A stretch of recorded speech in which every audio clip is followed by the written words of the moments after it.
What's going on, you guys? What you got to the channel? It's your boy Big Dog back with another one take review. Today I got one for Demon Slayer, the movie. Mugen Train. Listen, I just saw this weekend. Me and my brother went to watch that jump, and I have to be completely and totally honest with y'all. I was falling asleep at times. Not that I was like. I didn't fall asleep to the point where I was like, I woke you. Well, I ain't gonna say I was falling asleep. I was like sleeping as I was watching this film because I just was tired. I just was like, I was tired. Had to, with this, I couldn't just go see it whenever I wanted to. So I bought the tickets at one day. Like I think I bought my tickets for it on a Tuesday or a Wednesday, and we saw it Saturday. So I just so happened to be tired when I went to see it. You know what I'm saying? And I don't think that necessarily messed up my viewing experience, but obviously it hindered it a little bit. I'm actually going to see the movie again tomorrow. I think I'm going to see it sub tomorrow because I saw it dubbed, which was actually my first time ever watching Demon Slayer dubbed. When it first came out, I only watched it sub because I watched it as it was, not as it was coming out. I think right when the hype and everything hit with episode 19, and I saw the trend, and I was like, I'm gonna check out this anime, and I watched it then. So of course the dub wasn't out at that time. But overall movie, what I'm gonna talk about, basically what it's about, I think you've seen it, what I'm saying, at the end of the first season, we hear about a demon attacking that's like terrorizing this train, and people on the train are going missing. Obviously we know it's a demon, and it just so happens the person that they're teaming up with is Rengoku, the Flame Hashira. So it's Inosuke, Zenitsu, and Tanjiro, of course, Nezuko. And they have to stop this demon. Now, the great thing about this movie is that this actually it came straight from the manga. To my knowledge, instead of having a season two was pretty much put in a movie. Even though we have the official season 2 coming out this year, this basically picks up right after, so it's all still self-contained into the story. Now, the thing about this movie is I was kind of I was never bored per se, but I think the movie for the most part was just I'm like, okay, this is cool. You know what? I say this. I think the movie pretty much gave me what Demon Slayer the show gave me for a while, because honestly I heard about, like I said, my first time hearing about it was episode 19, and that was the episode was with the great animation and stuff like that. Tanjiro versus, I think the guy's name Ren or Rue, something like that. The demon, the white spider demon. So that's pretty much how this movie plays out. It's it's cool and everything. And I also was wondering how does this movie gonna work when this movie can basically entirely takes place on this train. So I'm like, what story beats are going to happen? How are we going to get different things going on? Is they going to get on the train, find a demon immediately, and then we're going to have a 2-hour fight? Because the movie's an hour 57. So I'm like, okay, well, I'm just going to have to find out and see. So I watched it, and that's where the uniqueness of the demon's power was coming into play. Because they encounter the demon before they know they do. And so they're dealing with certain things, and certain characters are making certain decisions and doing some cool stuff. Now, and like I said, so the movie is at this point, it's cool, I like it. This movie hits a gear.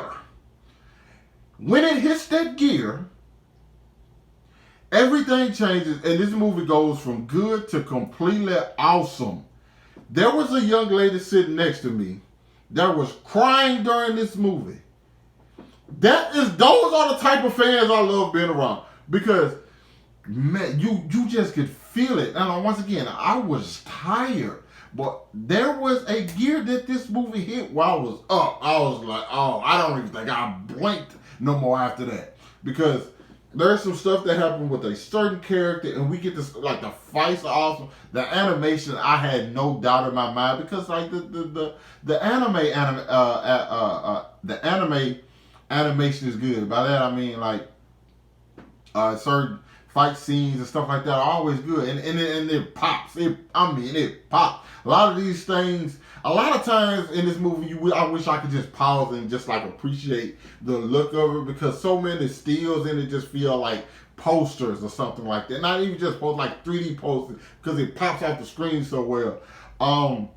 And I think the animation helped. I'm not one of those people who say, "Oh, Demon Slayer is only carried by its animation." I actually like the story. It's not nothing too complicated, too complex. It's a very simple story, but that's not a bad thing. You know what I'm saying? You don't need something over convoluted storyline to like get a character hook. You have certain because it's more Demon Slayer is a more character driven story.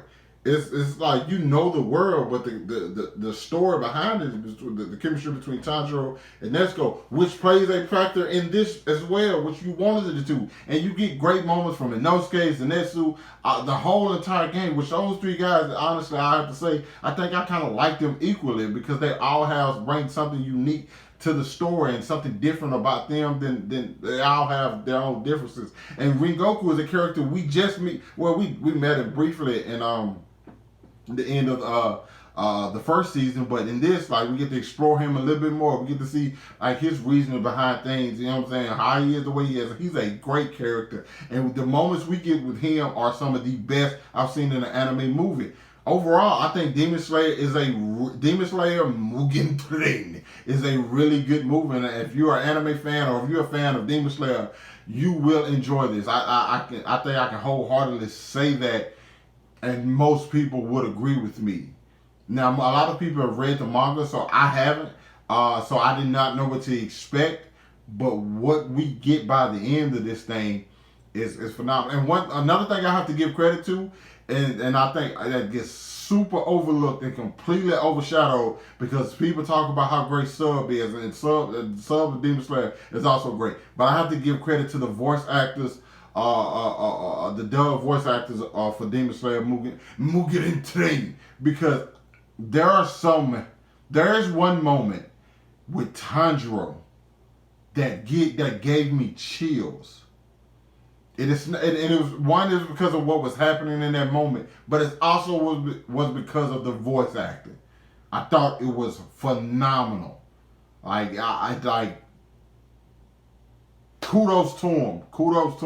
I thought it was great. So yeah, Demon Slayer Mugen Train gets like a solid. It's a B.